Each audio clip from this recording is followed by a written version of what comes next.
Hey guys, it's Daniel with Boss C351's Productions. Today we're going to be working on our 2007 Ford F-150 and we're going to be working on the rear brakes.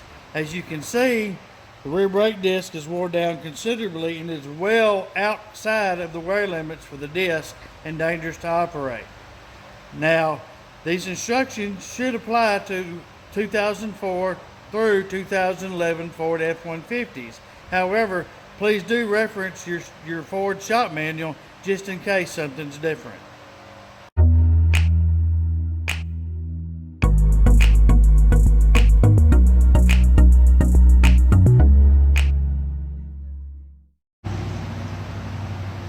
Here are the parts we're going to be installing today. One comes from Detroit Axle. This is Detroit Axle's brake disc that is drilled and also slotted, which helps cooling the disc down during braking operations. Also, we have a set of Brake Best disc brake pads. I picked these up at the local parts house for about $35. You can get whichever brake pads that you're comfortable with or whichever brand that you want to go with, but these were readily available.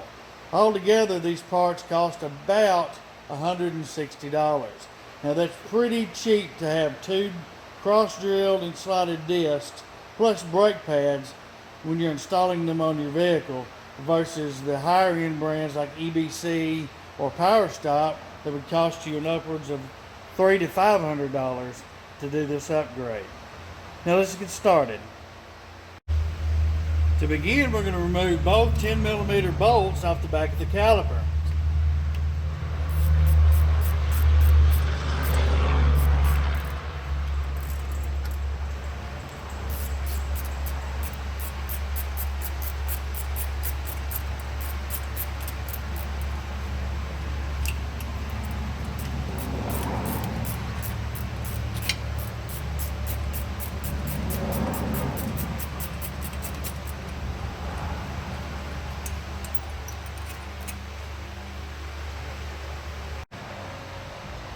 Then we want to remove our caliper. Now to remove our caliper, you're going to have to depress this pin and pry out the front top of the caliper.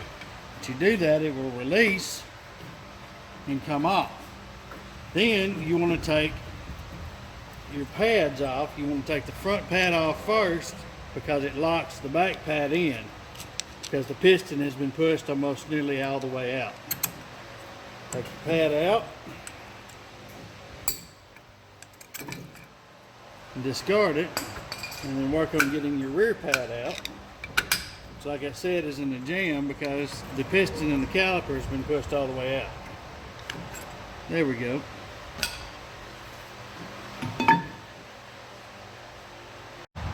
Now what I like to do next is go ahead and take some brake parts cleaner and take the caliper and go ahead and clean whatever stuff you can get off of it, be it dirt, dust, or residue from your brake pad. Especially focusing on the rubber part around the piston. Make sure you can see if it's cut or not. Just give it a little wash down and let it dry.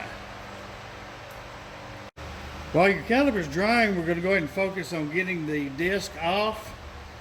Now we're not going to reuse this disc, so I'm going to go ahead and use a hammer. But if you're going to try to reuse your disc, I would suggest getting a dead blow hammer or a rubber mallet to hit on it with. Otherwise, you're going to cause some indentions with the hammer that you're probably not going to want, and the machine shop, if you have them turned, is probably not going to be able to get them out.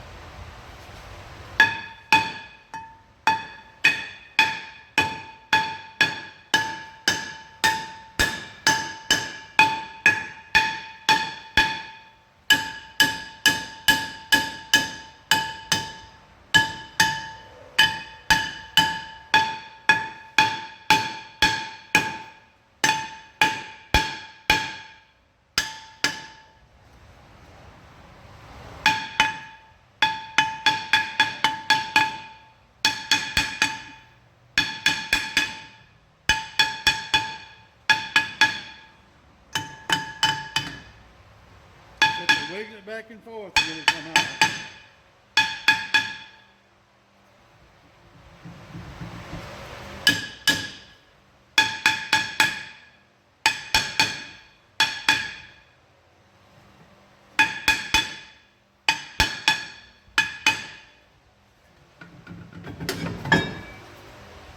And there it is.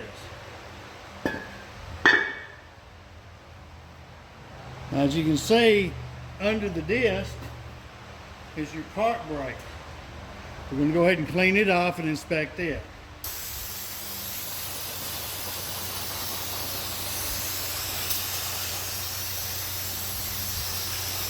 Make sure you get your springs and your pads nice and clean. Get the excess dust, dirt, whatnot off of there.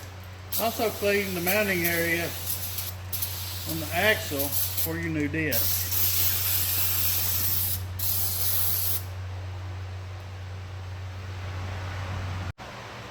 Now that we've looked over our park brake assembly and the parts included in there and verified that nothing's broke or missing, we're going to go ahead and put on our new disc.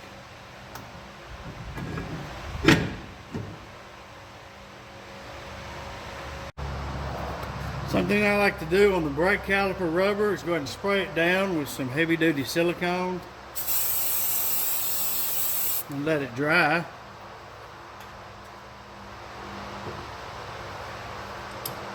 Then we're going to take our C-clamp and we're going to install our C-clamp inside the piston of the caliper. And the back side of the C-clamp to the back side of the caliper.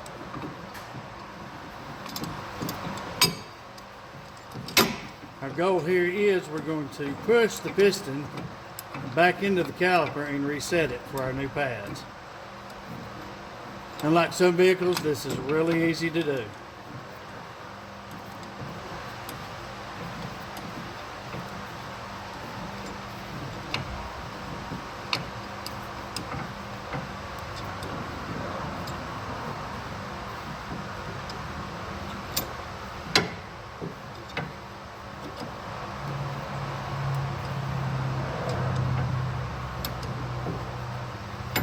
Reset the back of our C-clamp.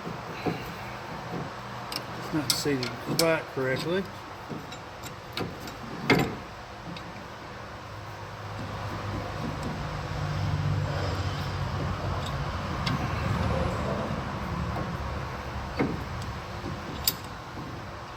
And all we're doing is just pushing the piston in. It's just placing the fluid back to your brake fluid reservoir up front.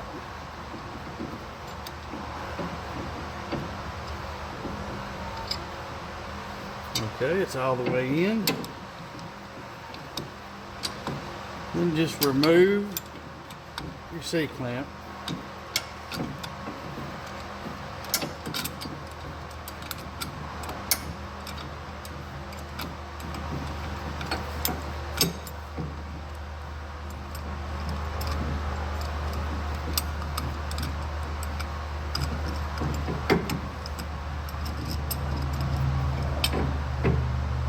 And there we have it.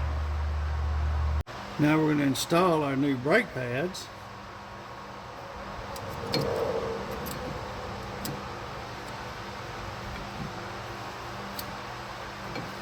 three prongs are a little bit difficult to get in, but they'll go. And our front pad just slides down.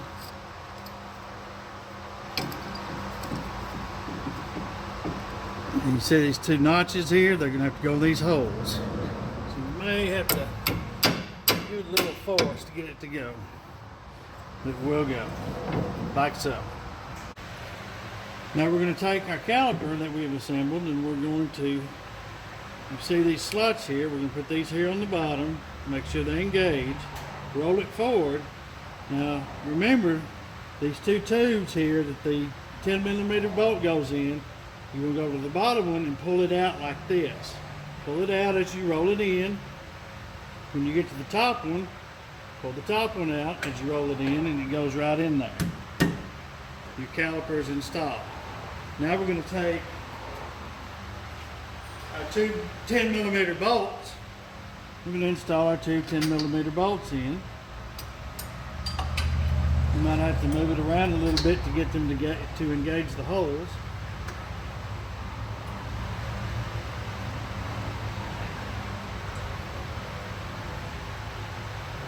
Once they're engaged, go ahead and tighten up your bolts.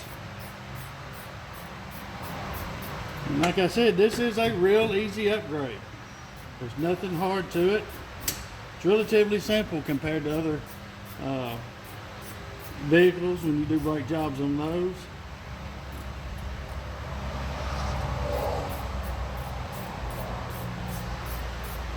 And all you have to have basically is a 10mm wrench and a pry bar or two and a hammer. So you got that installed, verifying that the brake pads line up with the disc, and they do. So all we have left now is to put the tires on. We're going to crank the truck and we're going to pump the brakes pedal so that the brake pads will come in and engage the brake disc. And that's all there is to it. This is Daniel with Boss C351's Productions. Thank you for watching my video. Please look down in the description section of the video for these parts and more that you can purchase at a discount much greater than you can get at your local parts house. Again, thank you for watching my video.